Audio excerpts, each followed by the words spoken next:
You go to finish college, do all this stuff. If nobody believe in you, ain't going nowhere. Think about this, man. How long you been in Mr. Dwight? I will be lapsing my 43rd year. Now, how did I get 43 years? Well, just as BAM, I came to this building. I lived in Lafayette Projects, the high-rise. Moved in 1955. Brand new buildings. Condominiums, beautiful. New elevators, new everything. By the time I was 15, it was in prison. I was 7 when I moved in. By the time I turned 15, it was in prison. I came to McKinney at the age of 13 to learn how to wrestle. Because you was going to get your butt whipped over in the project. When the elevator came downstairs, you're going to have 8 people can get in there. If you 9 or 10, you ain't going to get in there. So you learn at a young age to be tough, fight, and get your way in there. So my brother came down here to learn how to wrestle first. Then I joined him. We were known as the Warm Boys. Excuse the expression. Didn't want to mess with us. Because everybody knows, every fight ends up in a wrestling match. Close hand-to-hand combat. And I was determined I was going to be on top. So that was my beginning at age 13, 55 now. I ain't into that. You know, when I was incarcerated and I really wanted to get my life together, I remember writing a letter to say, I did so many bad things. That's why I tell you about tough love. People give up on you so badly. I done broke in this place. We done broke in this one. We done broke in that one. And he never gave up on us. Not just me. I mean, everybody. He just kept giving us summer jobs. Kept giving us, if it wasn't for him, we wouldn't have even had a gymnastics. I remember the first time we had a dream of wanting to be on a gymnastics team. We ain't know nothing about gymnastics. We just used to come in and run up the walls and do what we seen in the movies. And then we convinced the karate instructor to put together a gymnastics team. And he got us to go to the junior Olympics. And we won, man. A bunch of little kids from the city. You think I can flip? You think you see something on TV? Go ahead, Mr. White. I'm going to tell you what actually happened. Bam came in here, walked in, I want to teach karate. Who are you, boy? You? No. Got 2 with me. Maybe that's why I broke in. Went out, Kenny Park, one of my staff members. Must have heard so got in touch with him. Now, Bam could flip. Kenny wanted that talent. Kenny knew the martial arts and the discipline. So he got together with Bam and what's the other boy? Wayne. Yeah, I'm going to tell you the Bam and Wayne story too. But he got together with them. I used to take them around to churches, put them on stage, and they would come out and hit the flips and do all this, and the people would be like so amazed. And we used to take them to the church that had those little teeny stages. And only Bam and Wayne could do the real flips, because the rest of the kids wasn't that skilled. They all looked up to them, so that's how they got involved. And then later on, now I don't know if Bam told you his history, but I'm going to get into the dirt. He had his own building. Now what do you mean his own building? He controlled that building. That was his building. If you went in that building, you wasn't going to go on a certain floor unless you saw Bam. You know what went on in them stairwells in those buildings. He controlled that.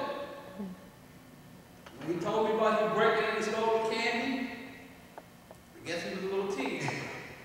But all that time between him and Dwayne, up until maybe 8 or 9 years ago, said to me, I was always better than Bam. But you favor Bam. It wasn't that I favored Bam. Dwayne had a lot of talent. Guess what? Dwayne didn't stick to it. And he always today had that little thing in his mind that I was better than Bam. Bam took initiative. I remember when he wanted to go to tournaments. Go out of pocket, take some of the kid money, he goes somewhere in the tournament. I mean, he just wanted to go into the tournament. He just wanted to stay competitive. Not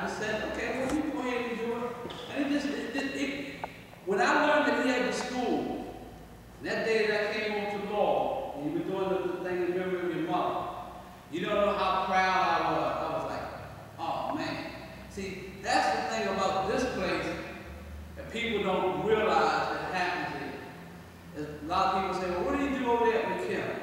Well, all the kids do over there is play. Well, now we have a local hero. How many of you know Muggsy Bogues? Tyrone Bogues. Real name is Tyrone.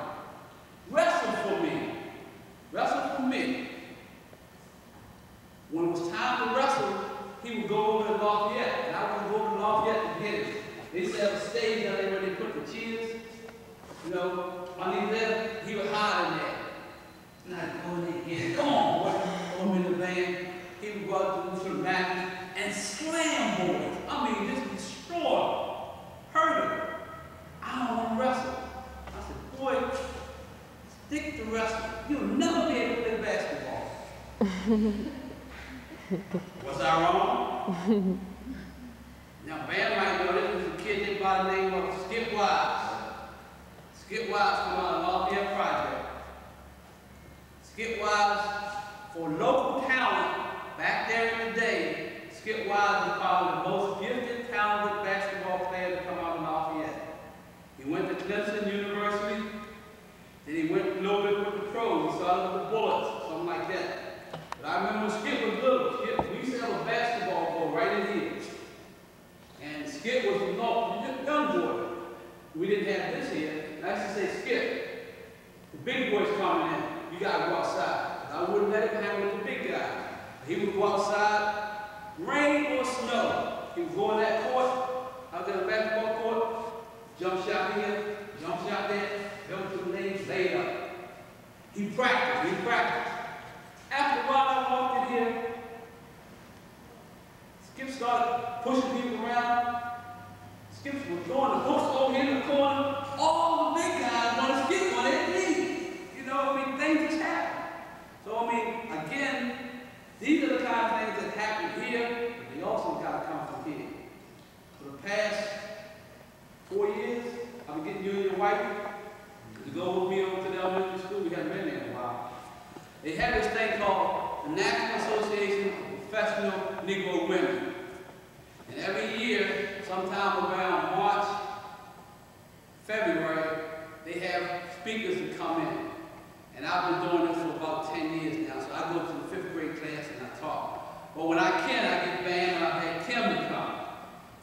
Do you know, I've met some of those kids in the 5th grade down in Lexington Market that have graduated. And they still remember Kim and Bam. So you never know the influences that you have just by getting involved. And I can only say that watching Bam come up, and like I say, if we had written Bam off a long time ago, there's certain things that boy did that just wasn't supposed to get done. And God had to have his back. Because when you own a building, very few people own a building and get a chance to retire from owning a building. There's always something that's going to happen to you. You own that building, you're either going to get shot, something happen to you, you're going to get incarcerated, you're going to get all the above. He was just blessed and fortunate to come out. And, you know, again, I look at him still at Marvel, and he was telling me close to his age now, and I'm looking at him and I said, boy, you that old? I'm 55, so must be in the genes. Yeah. But again, we just want to welcome you all here to Kim. And I don't know if we're going to have you run the steps and do all the crazy things he used to do. Yeah. But I think everybody got to go. We're going to do a lot of physical stuff. I just want you to come and just, I mean, you never realize what you're, like he was saying, the influence that you're going to have on a person. I mean, take it just him giving me a chance. And the guy, Kenneth Parker, I mean, we work with so many people, and yet you take it for granted. You come in contact with so many people, and you don't realize the impact that you can have on that person. You know, if they would have never took that chance and just said something to me, you know, when all the other stuff was going bad, and like you said, when I had that building, half of those guys that was looking there did. They did, you know. So I guess that's the reason why people like me to teach martial arts so much, because there's not that many people that were so far into that, and plus they're so far into martial arts that they survive. So now when I'm doing this because I don't take my relationship with you for granted. If there's anything that I can really do to help you see the truth of what God's trying to show me, is just show you where I come from. And by knowing that, you might not have to come and go through it like I went through it, but when you were in school, when you were in college and your friends wanted to go out and drink a little bit, and you should be in there studying, you can be strong enough to say, nah, I ain't trying to do that. I'm going to stay here and I'm going to do this. I don't care if you don't like it. Or when you're on your job, or when we're dealing with you're dealing with your kids. I mean, there's so many. Remember having the kids that came over here. I mean, the reason why we came because he was a dad to us. We didn't have a dad there, or we didn't have a mom there. So, I mean, even some of the lessons that we learned, we as parents learn how to become better parents. We learn how to understand teenage issues.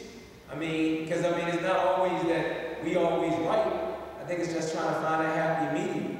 And as the guy was saying over there when we came from there, about being in darkness, Bruce Lee says that those who are unaware that they're walking in darkness will never see the light. I don't know what it's going to be that can help you see the light. Maybe this, maybe something else over there. But even if that this weekend you feel great and powerful throughout the week, be ready to do something else the following week because it goes away. It's like a candle. It only stays lit for a little bit. But you got to find a way to be self-motivated. You got to be a book, be an audio tape, be a something. I don't know.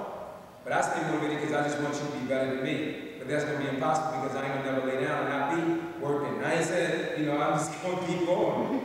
Yeah, speaking of that note of being better than you, and it's really, the story is not about Bam. So it's the thing that Bam went through.